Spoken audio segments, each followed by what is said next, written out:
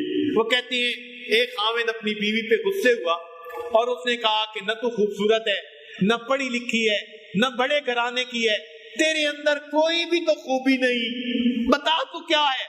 جب اس نے اتنا اس کو ڈانٹا اور کہا تو اس کی آنکھوں میں آنسو آ گئے اور بیوی سے آگے سے کہنے لگی، ہماری علاقائی زبان میں شعر ہے، کہنے لگی کہ نہیں کوئی اوقات اوگنہار دی، جے ہو جئیوی ہاں میں ہاں سرکار دی. اس کا ترجمہ یہ ہے کہ میرے اندر کوئی قابلیت نہیں ہے، میں تسلیم کرتی ہوں، مگر اتنی بات تو ہے کہ میں جیسی بھی ہوں تو سرکار کی نا، میں ہوں تو آپ کی نا. تو اس موقع پہ ہم یہی کہہ سکتے ہیں اللہ قابلیت نہیں ہے، کوئی خوبی نہیں ہے، کوئی عمل پیش کرنے کے قابل نہیں ہے، مگر اے اللہ ہے تو آپ ہی کے نا. آپ ہی کو تو ہم نے اپنا الہ مانا، خدا مانا. ہم قسم اٹھا کر کہتے ہیں آپ کے سوا ہم کسی کو خدا نہیں مانتے. اللہ کلمہ پڑھتے اب تو بال بھی سفید ہو گئے، اے اللہ ہے تو آپ کے نا. تو بس آپ قبول کر لیجئے کہ ہم آپ کے ہیں، آپ مہربانی فرما دیجئے. ہم اس موقع پر اپنے اللہ سے یہ دعا کریں کہ اے پروردگار عالم، ہم نے جو اعمال کیے وہ غفلت بھرے تھے، نہ حضوری تھی، نہ صحیح طریقے سے ہم نے اعمال کیے، لیکن اے اللہ آپ کے ہاں فقط قابلیت کو تو نہیں نہ دیکھا جاتا، قبولیت کا معاملہ ہے. اگر قبولیت کا معاملہ ہے تو اے اللہ بس آپ قبول فرما لیجئے. اس وقت ایک دعا اپنی زندگی میں روز مانگا کریں. کون سی دعا؟ نمازوں کے بعد کہ اے اللہ ہمیں ایسا بنا دیجئے کہ آپ کو پسند آ جائے. ہم تو نہیں نہ بن سکتے، کوششوں کے باوجود نہیں بن سکتے. اے اللہ آپ اگر چاہیں بنا دیں تو آپ تو بنا سکتے ہیں نا. ہمارے بڑوں کو بھی آپ نے بنایا، اللہ ہمیں بھی آپ بنا دیجئے. اے اللہ ان بڑوں کو یہ نسبتیں، یہ نور، یہ علم، یہ معارف، یہ سب آپ نے عطا فرمائے تھے. آپ کی رحمت کی نظر ہو گئی تھی. کیسے ہمارے اکابر تھے، ان کے بارے میں امیر شریعت حضرت عطا اللہ شاہ صاحب بخاری رحمت اللہ علیہ اکابر علماء دیوبند کے بارے میں فرمایا کرتے تھے کہ لوگوں، صحابہ کا قافلہ جا رہا تھا، اللہ رب العزت کی رحمت نے پسند کیا کہ متاخرین کو پتہ ہی نہیں چلے گا کہ یہ میرے محبوب کی جماعت کیسی تھی. اللہ نے کچھ روحوں کو پیچھے رکھ لیا اور اس زمانے میں پیدا کر دیا، اور ان کے نام قاسم نانوتوی، رشید احمد گنگوئی فرماتے تھے یہ اس قافلے سے بچھڑی ہوئی روحیں ہیں جن کو اللہ نے اس زمانے میں پیدا فرما دیا. اولئک آبائی فجئنی بمثلہم اذا جمعتنا یا جریر المجامع. کفر ناچا جن کے آگے بارہا تگنی کا ناچ، جس طرح جلتے توے پر ناچ کرتا ہے سپن. ان میں قاسم ہو کہ انور شاہ کے محمود الحسن، سب کے دل تھے درد مند اور سب کی فطرت ارجمند. اللہ تعالی ہمیں ان کا روحانی جانشین وارث بننے کی توفیق عطا فرمائے. دارالعلوم دیوبند کے تمام اساتذہ بھی مبارکباد کے لائق ہیں اور تمام طلباء بھی مبارکباد کے لائق ہیں. آپ اس مادر علمی سے نسبت رکھتے ہیں، معلوم نہیں ان کے لیے ان اکابر نے تہجد کے وقت میں کیا کیا دعائیں کی ہوئی ہوگی، تہجد کے وقت میں کیا کیا دعائیں کی ہوں گی. اتنی بات عرض کرتا ہوں، چھوٹا سا ایک ادارہ ہے، اتنی فکر رہتی ہے اس عاجز کو. اللہ نے درجنوں مرتبہ ملتزم کے ساتھ لپٹ کر دعا مانگنے کی توفیق دی. اپنی اولاد کے ساتھ ہمیشہ ان طلباء کی قبولیت کی دعا مانگتا ہوں. ایک فکر ہوتی ہے اور پھر میں سوچتا ہوں کہ یا اللہ اگر اپنے طلباء کی اتنی دل کے اندر فکر ہے ہمارے اکابر نے آنے والے وقت میں جو طلباء ہوں گے ان کے لیے کیا کیا مقبول اوقات میں دعائیں مانگی ہوں گی. تو آپ وہ طلباء ہے کہ آپ کے سروں کے اوپر ان اکابر کی دعاؤں کا سایہ ہے. بس ایک کام کر لیجئے کہ جو پڑھتے ہیں اس پر عمل بھی کر لیجئے اور تقوی کے ساتھ زندگی گزاریے. گناہوں کی ذلت سے اپنے آپ کو بچا لیجئے. پھر دیکھیے اللہ رب العزت آپ کو دین کے لیے کیسا قبول کرتے ہیں. دعا ہے اللہ تعالیٰ یہاں کے علماء اور طلباء کا فیض پھر ایک مرتبہ اسی طرح پوری دنیا تک پہنچائے جیسے ہمارے اکابرین کے ذریعے یہ پھیلا تھا. اللہ تعالیٰ آج کی اس مجلس کو ہماری بخشش کا اور ہماری قبولیت کا سبب بنا دے. وآخر دعوانا ان الحمد للہ رب العالمین.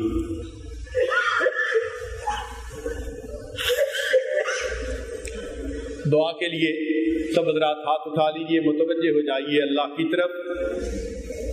سبحان ربی العلی الوہاب اللہم صلی علی سیدنا محمد وعلی آل سیدنا محمد وبارک وسلم. اے کریم آقا, ہم آپ کے عاجز مسکین بندے ہیں, ہمارے گناہوں کو معاف فرما, خطاؤں سے درگزر فرما, عیبوں کی پردہ پوشی فرما. اللہ ہماری نگاہوں کو پاک فرما, دلوں کو صاف فرما, سینوں کو اپنی محبت سے لبریز فرما, اپنے عشق کی آتش ہمارے سینوں میں پیدا فرما, ہمارے انگ انگ سے اپنے ذکر کو جاری فرما, روئے روئے سے اپنے ذکر کو جاری فرما, ہڈی ہڈی بوٹی بوٹی میں اپنی محبت پیدا فرما. اے رب کریم ہمارے ظاہر کو اپنے حبیب صلی اللہ علیہ وسلم کی سنتوں سے سجا اور ہمارے من کو اپنی معرفت سے منور فرما. اللہ ہمیں معصیت کی ذلت سے محفوظ فرما اور ہمیں طاعت کی عزت نصیب فرما. اے کریم آقا اس ادارے کو اے اللہ دن دگنی رات چوگنی ترقی نصیب فرما. جو قبولیت آپ نے عطا فرمائی اللہ اس میں اور زیادہ اضافہ فرما. اے اللہ ایک ایک طالب علم کو دین کی خدمت کے لیے قبول فرما. رب کریم رحمتوں کا معاملہ فرما. اے اللہ یہاں کے طلباء کی محبتیں دیکھ کے حیرانی ہوتی ہے. اللہ یہ سب آپ کے چاہنے والے آپ کی محبت میں اللہ حسن ظن رکھتے ہیں کہ یہ محبت جو ہے اللہ سے جو ہے کرنے والا ایک بندہ آیا ہے. اے اللہ اگر اس عاجز ناقص سے ان کو اتنی محبت ہے تو جو کاملین ہوں گے یہ ان کو اگر دیکھ لیں تو ان کو کیسی محبتیں ہوں گی. اللہ اس کے صدقے ان کو اپنی محبت عطا فرما دیجیے. میرے مولا رحمت کا معاملہ فرمائیے. اے اللہ سب کو طلباء کے دل اپنی محبت سے بھر دیجیے. اے اللہ ان کو اپنے مقبول بندوں میں شامل فرما لیجیے. کرم کا فیصلہ فرما دیجیے. اے اللہ کرم کے فیصلے فرما دیجیے. میرے مولا آج کی اس مجلس میں اللہ ایک رحمت کی نظر ڈال دیجیے. اے اللہ آپ کے بندے آپ کے سامنے ہیں. آپ نے ارشاد فرمایا ادعونی استجب لکم, دعا مانگو میں تمہاری دعاؤں کو قبول کروں گا. اللہ قبول فرما لیجیے. میرے مولا آپ کی رحمت کی نظر پڑتی ہے فضیل بن عیاض پر, اسے ڈاکوؤں کی سرداری سے نکال کے ولیوں کا سردار بنا دیتے ہیں. آپ کی رحمت کی نظر پڑتی ہے فضیل بن عیاض پر, ڈاکوؤں کی سرداری سے نکال کے ولیوں کا سردار بنا دیتے ہیں. آپ کی رحمت کی نظر پڑتی ہے بشر حافی پر, دنیا کے شراب خانے سے نکال کے اپنی محبت کی شراب پلا دیتے ہیں. آپ کی رحمت کی نظر پڑتی ہے جنید بغدادی پر, دنیا کی پہلوانی سے نکال کے اللہ آپ اسے ولیوں کا پہلوان بنا دیتے ہیں. اے اللہ ایک ایسی رحمت کی نظر ہم پر بھی ڈال دیجیے. میرے مولا ایک نظر رحمت کی ہم پر بھی ڈال دیجیے. اللہ آپ کی نظر رحمت کی اگر عمر پر پڑ جاتی ہے جو تلوار لے کر نبی علیہ السلام کو شہید کرنے کی نیت سے چلے تھے, اے اللہ وہ تو ہدایت کے طالب بھی نہیں تھے.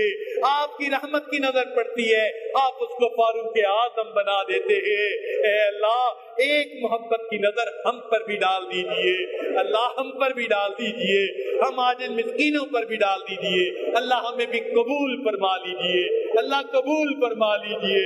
میرے مولا ہم اپنے نام اعمال کو دیکھتے ہیں ہمیں عملوں سے خالی نظر آتا ہے. کوئی نماز حضوری والی نظر نہیں آتی.